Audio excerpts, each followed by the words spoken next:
It started as a normal senior year decision: go to Deltopia at UCSB, the infamous beach party everyone talked about, but only a few survived with their sanity intact. I'm not usually into huge, wild parties. Most of my friends knew that. I preferred quiet nights, movies, the occasional night out with a small group. But senior year felt like a ticking clock, and I realized I might never get the chance again. So, when Hunter, my friend since freshman year, asked if I wanted to join the crew for Deltopia, I said yes. We packed Hunter's car, cramming 5 of us into a space meant for comfortably. Damon, Benjamin, Armin, Hunter, and myself. The drive was long, nearly 3 hours, but it was filled with music, jokes, and the kind of conversation you only have with people you've known for years. Once we got into Isla Vista, the madness started immediately. Parking was impossible. We drove in circles for almost an hour, getting honks and yells from frustrated drivers. Hunter, being the charming guy he is, somehow convinced a sorority girl to let us use her reserve spot. It was the first of many things that made me realize just how chaotic Deltopia really was. Hunter's sister was a junior at UCSB, and she generously offered us a place to crash. Her apartment became our base. We were already drunk and laughing when the first hint of unease crept in. Amir. You might be wondering, who is Amir? Let me describe him. Amir's the kind of guy who thrives on being noticed without earning it. He inserts himself into groups, hangs on to conversations, but never actually contributes. He's loud, desperate for validation, and somehow manages to make everything about himself. And he has a history, a dark streak that Hunter and the rest of us have dealt with before. Amir had casually mentioned he was going to Deltopia. That's it. No invitation, no plan, no anything. And yet, an hour after we settled into the apartment, as we were walking back from the liquor store with Hunter's sister and her roommates, there he was, just standing on the curb, hands in his pockets, silent, waiting. We all froze. No one said a word. It wasn't just that he was there, it was how he was there. Like he had been following us the entire day, waiting for the exact right moment to appear. He started walking alongside us without a word. And then, finally, he spoke. Why are you guys so surprised to see me? Every nerve in my body screamed.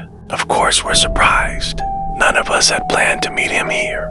We hadn't told him where we were staying. Hunter's sister had no idea who he was. And yet, Amir had shown up, uninvited, unannounced. We ignored him. Tried to keep walking, but he wouldn't leave. He followed us right to the apartment, confidently asking if he could use the bathroom. Hunter reluctantly agreed, but he didn't know Amir's plan. Amir ran ahead, barging past Hunter's sister and announcing, "I'm staying here." Before she even had a chance to respond, she assumed he was part of our group. Hunter saw red. The argument that followed was tense, fast, and violent in energy, if not in action. Amir refused to leave, shouting, pleading, manipulating, trying to convince Hunter he was welcome. But Hunter isn't the kind of person you can manipulate. Eventually, Amir left, but the damage was done. His energy, his obsession, his audacity, it left a chill in the apartment that no amount of alcohol could chase away. We laughed it off later that night, telling ourselves he was just a weird guy. But deep down, something didn't feel right. Amir was obsessive. He had our location. He knew exactly where we were staying. And as we realized later that night, Hunter had been sharing his iPhone location, knowingly or unknowingly, making it far too easy for Amir to track us. The next day was Deltopia in full swing. Music, beach parties, chaos. We had a great time, but the shadow of Amir loomed in the back of our minds. It was funny at first. We joked about how obsessive he was, how he had stalked us like characters in some bad horror movie. But that night, the laughter ended. I woke up well after midnight to a shattering crash from somewhere deeper in the apartment. My heart froze. Everyone else was asleep. I realized I was the only one awake and the only one who could deal with whatever was happening. Glass crunched under my feet as I crept toward the living room. The sliding door to the balcony had been shattered. A huge rock sat in the middle of the floor, surrounded by glittering shards. I knew immediately who it was. Amir. Every horror movie, every warning I had ever ignored in my life flashed through my mind. But this wasn't fiction. This was real. Someone was in the apartment, someone dangerous. My friends were unconscious. I was alone. I I had nothing but a wine bottle. Then out of the corner of my eye, I saw the closet door jiggle. Slowly, slightly, but enough to make me stop in my tracks. My mind raced. Could it be a mirror? Could he have actually broken in? I froze. Every horror movie scene, every dark alley warning, every gut instinct screamed, "Don't open that door." I didn't. I backed quietly to the bedroom and woke Hunter. Together, we approached the living room, and that's when we saw it. The closet door swung open, and behind it, a massive kitchen knife glinted under the faint apartment light. Amir was there, standing silently, knife in hand, probably planning to strike the moment I opened the door. Hunter and I locked eyes. Neither of us spoke. We both knew the stakes. We had to act fast. We woke the rest of the apartment. Every person in that room became hyper-aware, alert, tense. We searched every corner, every closet, every space, but Amir had vanished. Just like that, the police were called. A report was filed, but nothing more came of it. During Deltopia, property damage was expected. The rock, the broken glass, the knife, none of it mattered legally. But the terror remained. Amir had proven something terrifying. He could appear anywhere, at any time, uninvited, unannounced. With intent unknown, we left the next morning, all of us shaken. Hunter sent him a message, a long, angry, precise explanation of boundaries and consequences. Amir blocked him, and then he disappeared. Weeks later, none of us heard from him. But the thought never left our minds, someone who could be so obsessive, so fearless, so detached from consequences, could always come back, could always find us. Even now, when I think about it, I feel a chill. Amir's obsession was different from normal stalking. It wasn't about control or money or ego. It was about presence, about showing up, about making sure we knew he was there, unseen, but always watching. And that's the thing about horror. It isn't always monsters or ghosts or legends. Sometimes it's just someone with no boundaries, no conscience, and an ability to show up where you least expect them. If you ever find yourself in a situation where someone follows without permission, without warning, without explanation, consider yourself warned. Because some people don't just want to be near you. Some people want to invade every space you think is safe. That night, Deltopia became more than a party. It became a nightmare. It taught me a lesson I'll never forget. The scariest monsters aren't always fictional. Sometimes they're your classmates. Sometimes they're the ones you thought you knew. And sometimes they're the ones who are willing to go further than anyone can imagine just to prove they exist. I never considered myself paranoid. I've always been cautious, observant, kind of person who notices the tiny details that others ignore. But nothing in my life had prepared me for the kind of fear I felt that day. The day I realized that some of the most terrifying moments don't come from the supernatural. They come from other humans. It was early April, 1996. I had just finished basic training and had been stationed at an air base in San Angelo, Texas. I was 24, fresh out of the military grind, and hungry for a little freedom, a little adventure. My closest friends on base, Sebas and Kay, were inseparable from me. We had grown used to the monotony of base life, the same routines, the same faces, the endless stretch of desert and hangars. That weekend, Sebas suggested we take a road trip to Austin for the day. Change of scenery, he said. Fresh air, he said. What we got was something I'll never forget. Kay drove her SUV. Sebas and I were in the back. The desert stretched endlessly on either side. For a while, everything was normal. Music played, we joked, laughed, just enjoying the rare freedom from the drills, the schedules, the regulations. But then Sebas said something that made my blood run cold. Did you see that car behind us? It just pulled off the shoulder right after we passed. I looked back. A dark-colored SUV, I think a Tahoe, was tailing us at a distance. At first, I shrugged. Maybe coincidence. Maybe a car just happened to be going the same direction. But then Kay changed lanes, and the SUV followed. Again and again. Something wasn't right. The SUV's lights flicked on.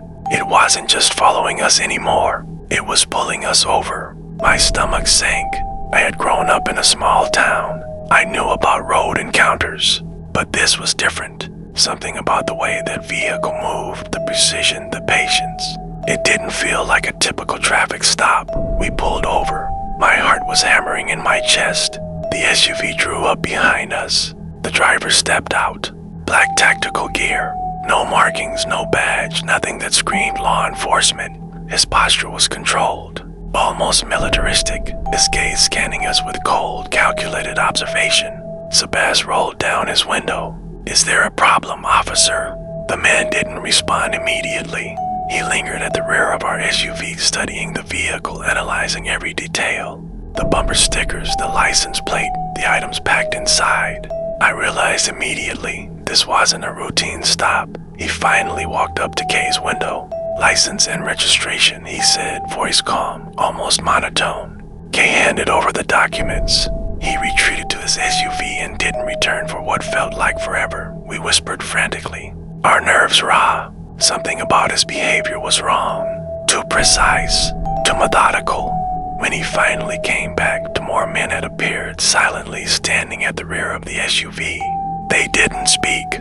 They didn't move. They just watched. The first man returned to Kay's window and asked a strange, almost nonsensical question. "Is your father in the military?" Kay laughed nervously. "No, I am. And so are these two," she said, motioning to Sebas and me. The man stiffened. Something shifted in his posture, subtle but unmistakable. He glanced back at the other two men, exchanged a silent signal, then looked back at Kay. The silence was suffocating. And then, as if nothing had happened, he handed back the license and registration. "You're free to go. Drive carefully," he said. And just like that, they retreated. The SUV sped away, leaving us frozen on the shoulder. The unease didn't leave us. We tried to laugh it off, joking about how strange it all was. But I couldn't shake the feeling that it was deliberate. That SUV, the men, the precision, it was all calculated. And the thought that had been nagging me from the start kept growing. What if this had been someone else? Fast forward a week. The three of us were relaxing in the rec room on base, trying to forget about the incident. Then the news came on the TV, and my heart nearly stopped. A man and woman had been found dead in a ditch just outside San Angelo. Along the stretch of highway we had been traveling, they had been robbed, murdered, dumped like trash, and the vehicle abandoned near the scene. Black Tahoe, everything clicked. The timing, the vehicle, the eerily precise behavior. That SUV, that wasn't a police stop. That had been an ambush. And we had survived, maybe because of sheer luck, maybe because of something else entirely. We immediately reported everything to the local authorities. Described the vehicle, the men, their movements. But the investigation revealed nothing concrete. Tahoe had been stolen months earlier and the trail was cold. There was nothing linking the men to the murders, nothing tangible. I can't explain the terror that settled over me in the following days. Every car, every shadow, every unfamiliar face on the highway felt like a threat. Driving anywhere alone became a nerve-wracking ordeal. Every mile felt like a potential death trap. Then came the paranoia. Calls from unknown numbers. Brief flashes of headlights behind me when I drove at night. It wasn't just fear, it was survival instinct kicking in. My mind raced, piecing together scenarios, imagining confrontations that could happen at any moment. One evening, I sat down and tried to rationalize it all. These were trained criminals, methodical, calculating. They had chosen their victims carefully. They had studied patterns, habits, travel schedules. And for some reason, we had escaped. But why? Why weren't we the ones in that ditch? I replayed every detail of that day in my head. Every choice Kay had made. Every mile we had driven. Every slight adjustment in speed or lane. Every instinct that had kept us alert. It wasn't luck. It wasn't chance. Something had saved us. Something we couldn't name. The fear lingered. It became a shadow I carried with me for months. Every road trip, every highway drive reminded me of that day. Would double-check rearview mirrors, skin shoulders, and imagine the tactical black gear SUV appearing out of nowhere. And the most terrifying thought, if it could happen again. I shared this story with few people, the closest friends. Those who understood the subtle dread of life and death encounters. But even talking about it made my pulse quicken. Because here's the truth, most people will never face this kind of danger. But when you do, you understand something fundamental about the world. Not everyone in black is a hero. Not every vehicle on the shoulder is legitimate.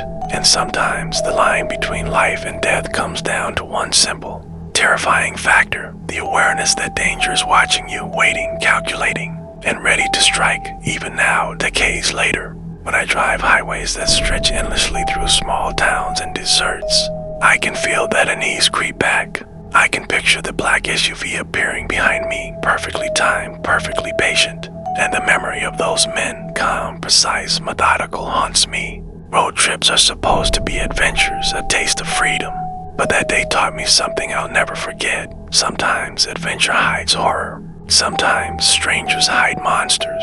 And sometimes survival isn't about skill, courage, or luck. It's about being the one who notices first. Because if we hadn't noticed the vehicle, if Kay hadn't changed lanes, if Sebas hadn't spoken up, we wouldn't be here to tell the story. And that's the nightmare I carry with me. A silent, lingering terror reminding me that the world is not always what it seems. That the people you trust to enforce the law to protect may not always be what they appear.